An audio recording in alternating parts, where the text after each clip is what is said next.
Good morning, everyone. And today we are starting with chapter number 6, that is New Ideas and Religions. Now, in this chapter, we are going to read about some of the new ideas which has been given by Upanishads and the religion which emerged after the later Vedic period.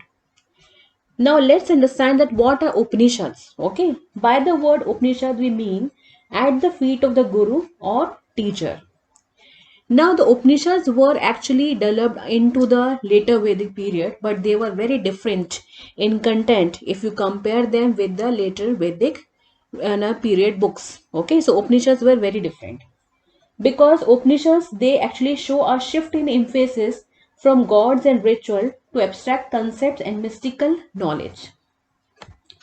Now, the Upanishads has been written into the Vedic time and they have been said to be authored by four major authors, that is Sage Yajnavalakya, Aruni, Aitreya and Shandilya. So mainly they were male authors only, but there have been mention of certain female authors also, that is Gargi and Maitreyi, who have also contributed into the writing of these Upanishads. Okay.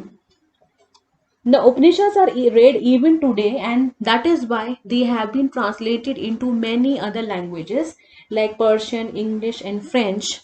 And some of the sages like Adi Shankaracharya, he has also added to a lot of knowledge into the edition of the existing Upanishads also.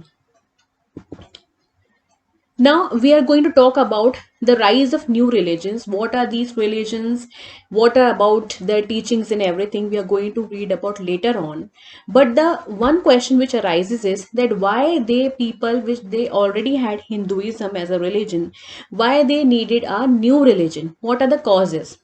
Or you can also say that there were certain problems in the existing system. That is why people wanted to have a new religion. And the first reason and cause was the rigid caste system. Now, you all know that we have read about the Varna system, and in the Varna system, people were not satisfied. Kshatriya were not satisfied.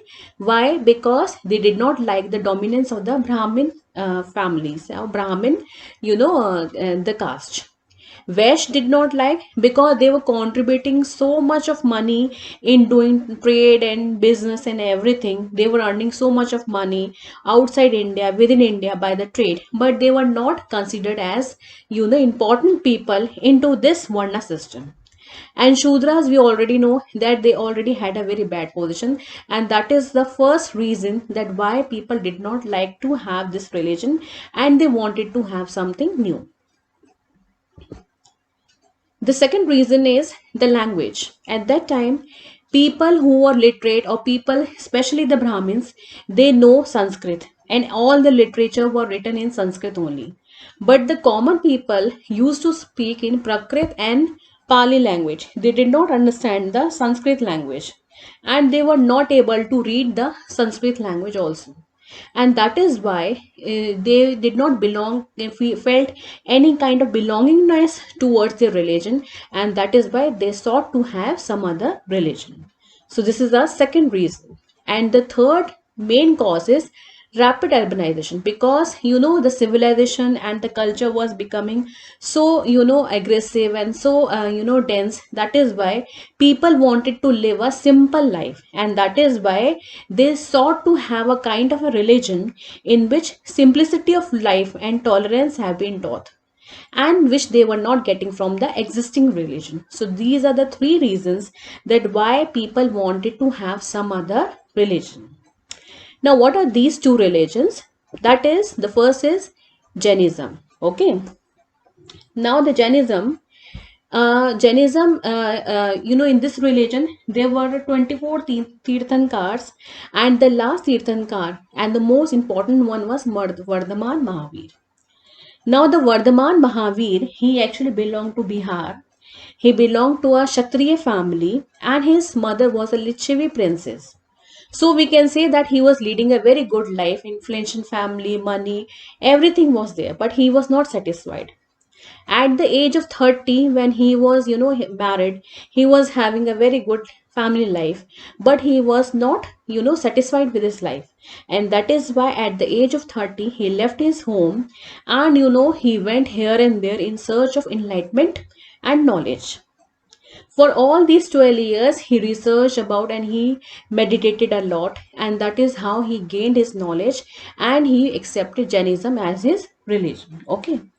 Now because he became so much famous, he used to be called as a Jinnah or the conqueror, the one who has conquered all the feelings of sorrow and happiness. And he actually preached Jainism all through the India, and he went to many places like Magad and Kosala and Videha to preach Jainism. And finally, in the age of 72, in the year 527 BCE, he died at the place which is known as Rajgarh. Now, the most important thing is that what are the teachings of Mahavira? Although there are so many teachings, but we have been, given the 5 main teachings of Mahavira. The first is Ahimsa. That is non-violence, that we should not harm even the smallest species of animals or any insect or anything. Second is Satya. Satya means truth, that we should always speak the truth and we should always follow the path of truth only. Third is Asatya. Asatya means that non-stealing, that you should not steal anything which does not belongs to you. It does not belongs to you, so you should not steal it. Fourth one is Aprigraha, or it is also called a Tyag, that you should give up every wealthy thing because they actually do not belong to us. Okay, our life does not depend upon these useless things. That is why we should not possess these kind of things into our life.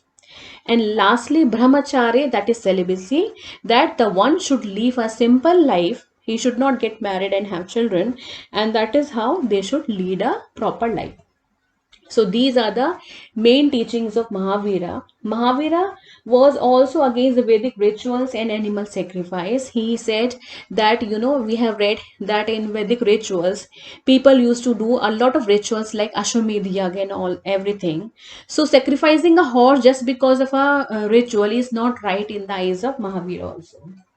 He also opposed the Varna system also, because he thought that each and every person should be treated equal, because the God has made everybody, so we should not, discriminate among people. So every person was equal for him, every kind of a subject. He never, discriminated among his subjects. Each and every person was his equally treated. Okay. So that is about the teachings of Mahavira. Then how the Jainism was spreading. Okay.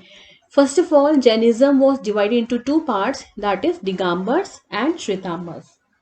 Now the Shvetambars they used to be called as white clad, or those who dress in white and wear a cloth over their mouth.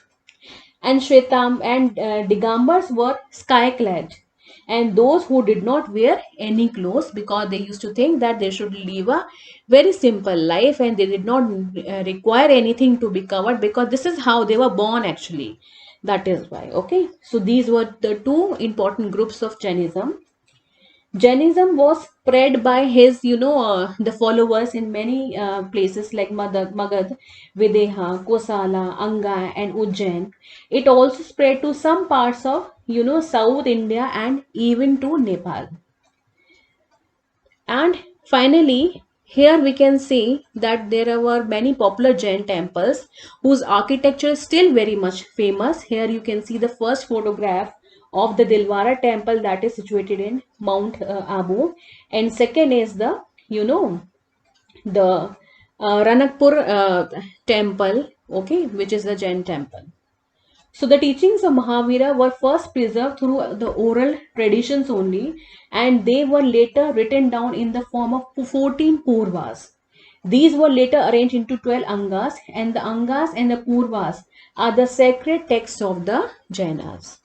So this was about the Jainism, and in the next video we are going to understand about the Buddhism and about the Gautam Buddha. Thank you so much.